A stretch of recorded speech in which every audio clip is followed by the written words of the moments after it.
Timeline, 5000 ans d'histoire, Richard Fremder. Donc, jusqu'au dernier moment, on ne savait pas La grande question. si Charles X allait ou non prêter serment à la charte. Les témoins disent que l'Assemblée, là, enfin celle qui n'était pas juste comme ça à regarder les beaux bijoux des dames, mais qui était préoccupée de la vie politique et sociale de l'époque, était très anxieuse de savoir s'il prêterait ce serment. Et il l'a prêté d'une voix très forte, ce qui a rassuré tout le monde. Absolument. On dit, parce que alors là, tout est matière à discussion, c'est assez merveilleux parce que tout est compliqué. Oui, c'est pour ça que c'est un moment important. Ouais. On dit que la veille encore, Charles X n'était pas du tout décidé à... Alors, c'est l'opposition qui dit ça, certains.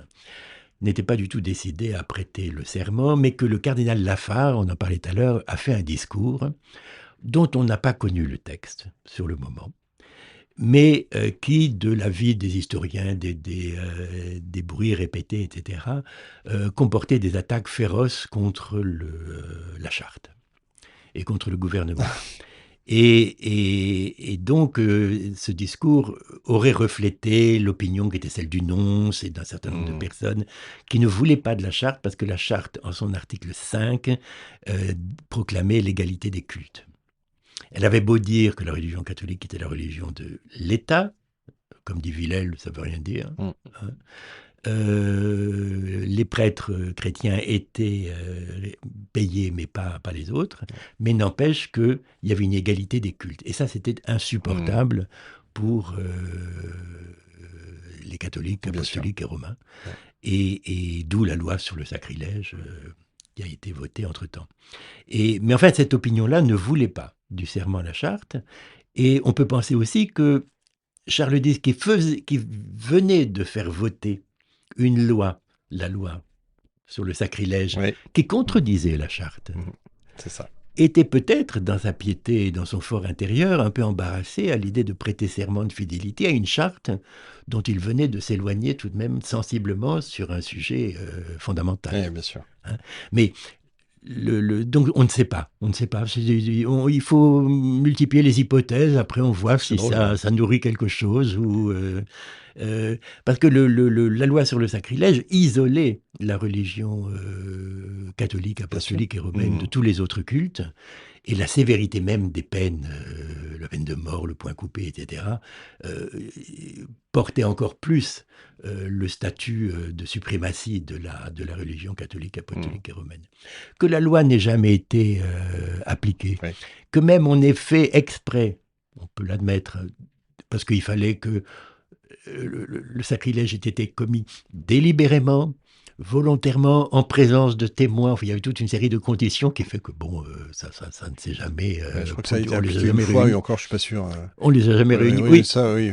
Mais peu importe, la loi était là, et elle venait, comme a dit l'opposition, on a fait entrer la doctrine chrétienne dans la loi. Bien sûr. Puisque l'hostie, c'est la présence réelle, et la présence réelle, ça n'est présence réelle que pour le catholicisme. Et donc la loi fait entrer la présence réelle dans l'arsenal législatif de la Restauration.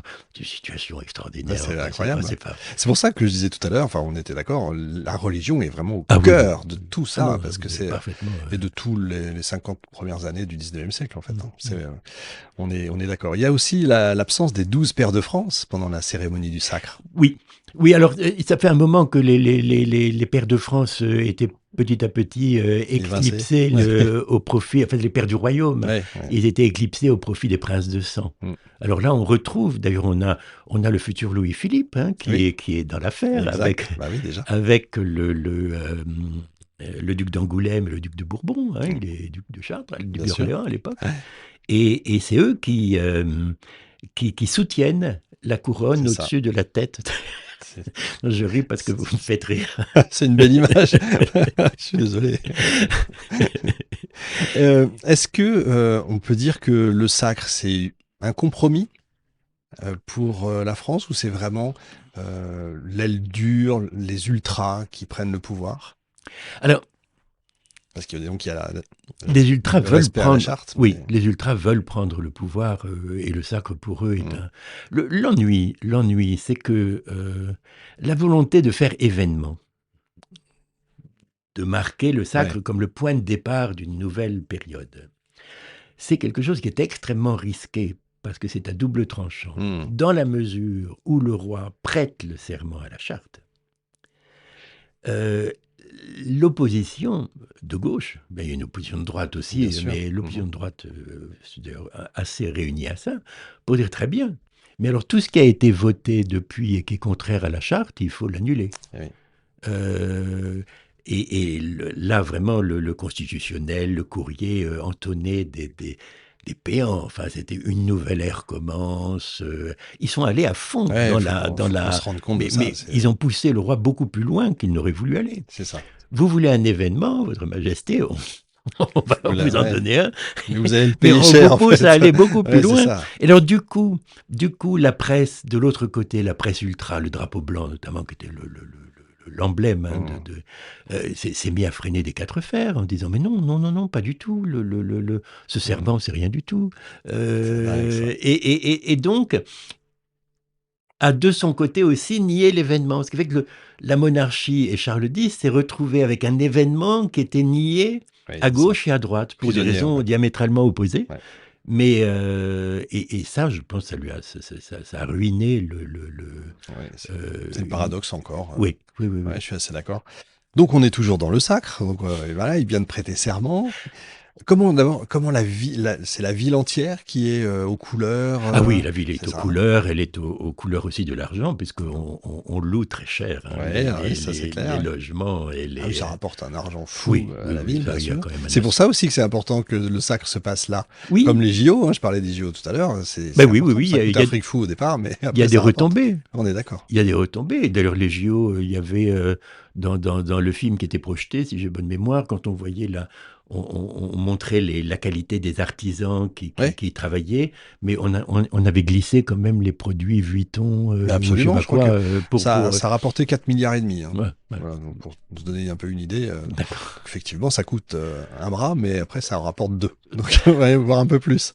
Donc, effectivement, c'est la même idée. Oui, c'est ça. Le roi, le surlendemain du sacre, ira au bazar, admirer tous les produits et encourager, faire des achats et dire que ça y est, l'Angleterre, une nouvelle puissance se lève et que. Exactement. C'est le savoir-faire français, en fait. Là, vraiment, les entreprises. Il y a beaucoup d'entreprises, les gens ne le savent peut-être pas, mais il y a énormément d'entreprises qui existent encore, d'ailleurs, qui étaient là à l'époque. Je pense les crayons Comté, d'ailleurs, que tout le monde utilise, les crayons papier, là, existent depuis Napoléon. Enfin voilà, il y a beaucoup d'entreprises qui existent encore aujourd'hui, qui sont, je crois que j'en ai dénombré une 50aine. Qu'elles soient plutôt grandes ou petites, peu importe, mais c'est vrai que. Et donc, ce savoir-faire français existe et ça fait partie du sacre. C'est ça. Et par exemple, pour un organe comme le Journal du Commerce, c'est un moment important. Très important, on est bien d'accord. Mais enfin là, on a un peu. Alors, alors la cathédrale est magnifique.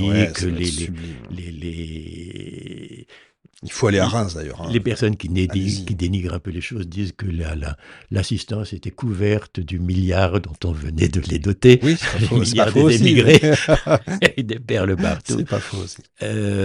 Certains trouvaient... alors, c'est assez amusant parce que certains trouvaient que le roi était habillé trop modestement par rapport à l'évêque. C'est une petite critique. On imagine.